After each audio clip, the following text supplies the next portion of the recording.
Friday. 1, 2, 3, shoot! My fingers are a pair of scissors. Bob's hand is a piece of paper. I win, I yell. I never win the shoot. I snip the air with my fingers and dance a ridiculous jig, a cross between the moves of Jonathan Papelbon and Elaine Benes. Bob laughs. But the thrill of my unexpected victory is short-lived, stolen by the sight of Charlie now standing in the kitchen without his backpack. The "we won't save my level."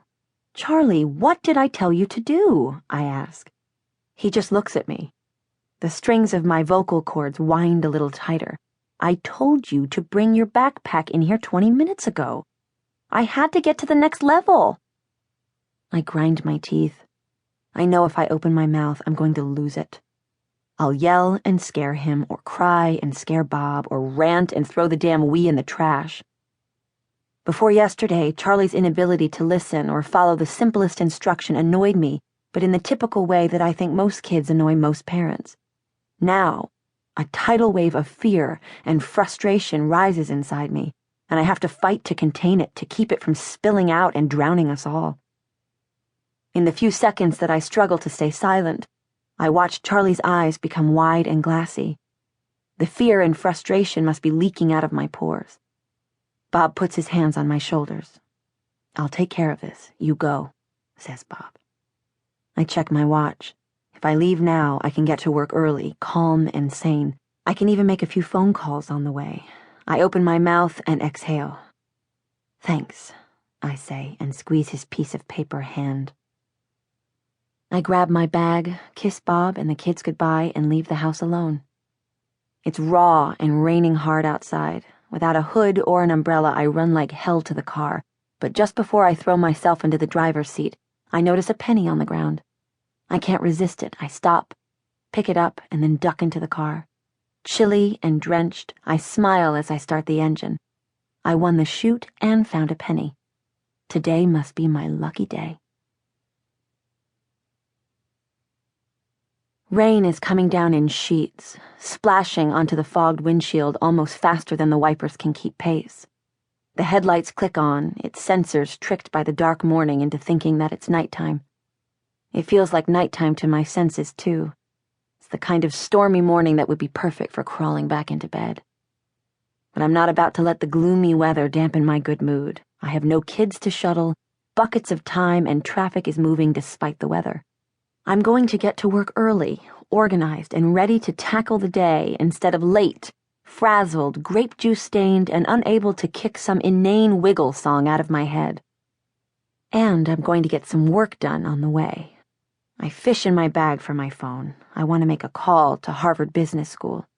November is our biggest recruiting month, and we're competing with all the other top consulting firms like McKinsey and Boston Consulting Group to pluck the best and the brightest from this year's crop. We never lure in as many graduates as McKinsey does, but we usually beat out BCG. After our first round of 150 interviews, there are 10 particularly impressive candidates whom we plan to woo. I find my phone and begin searching for the Harvard number in my contact list. I can't find it under H. That's odd. Maybe it's under B for business school. I glance up at the road and my heart seizes. Red brake lights glow everywhere, blurry through the wet and foggy windshield, unmoving, like a watercolor painting. Everything on the highway is still. Everything but me. I'm going 70 miles per hour. I slam on the brakes. They catch the road, and then they don't. I'm hydroplaning. I pump the brakes. I'm hydroplaning. I'm getting closer and closer to the red lights in the painting. Oh my God. I turn the wheel hard to the left. Too hard. I'm now outside the last lane of the eastbound highway, spinning between east and west. I'm sure the car's still moving very fast, but I'm experiencing the spinning like it's happening in slow motion. And someone turned off the sound, the rain, the wipers, my heartbeat. Everything is slow and soundless, like I'm underwater.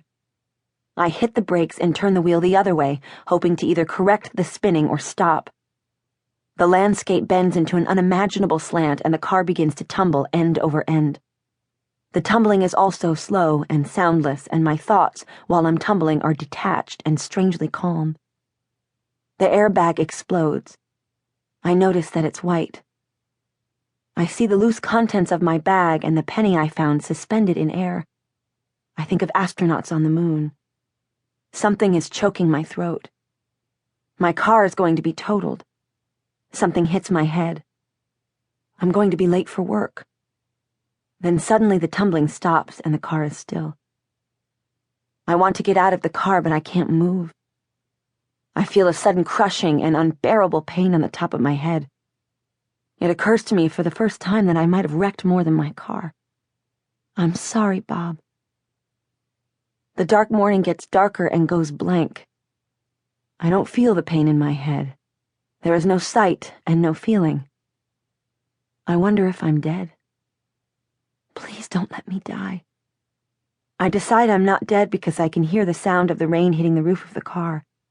I'm alive because I'm listening to the rain, and the rain becomes the hand of God, strumming his fingers on the roof, deciding what to do. I strain to listen. Keep listening. Listen. But the sound fades, and the rain is gone. To keep listening to this audiobook, I've left you a link in the description so you can do it, at no cost thanks to Audible's 30-day free trial.